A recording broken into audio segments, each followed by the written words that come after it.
السلام علیکم۔ آج کی اس ویڈیو میں آپ کو یہ ایک بہت ہی مفید ایک پلانٹ کے بارے میں بتانے لگا ہوں۔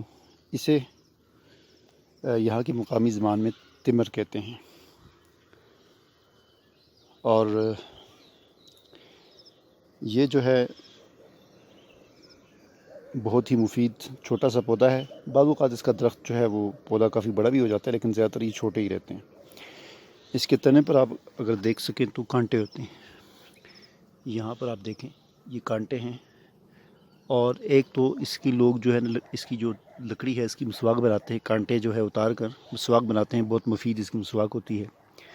اس کے پتے جو ہیں یہ چٹنی میں یوز ہوتے ہیں، جو روزمرہ کی ہم اپنے کھانے میں چٹنی بناتے ہیں اس میں اس کے پتے اور پھول ابھی اس کے ساتھ نہیں لگے ہوئے، چھوٹے چھوٹے اس کے ساتھ پھل لگتے ہیں، تو یہ اس میں، اور اس کی یہ نرم پتیاں جو ہیں یہ چٹنی میں یوز ہوتی ہیں۔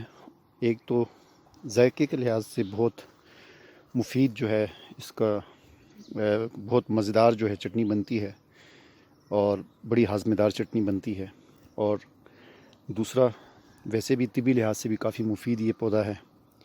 اس کا پھل بھی کام آتا ہے، اس کی لکڑی بھی، اس کے پتے بھی، پھول بھی، سب کچھ۔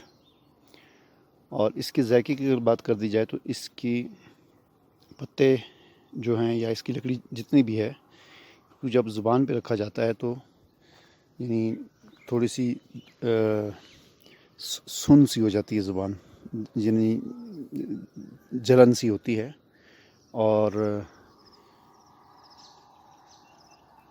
کافی اس کے فوائد ہیں۔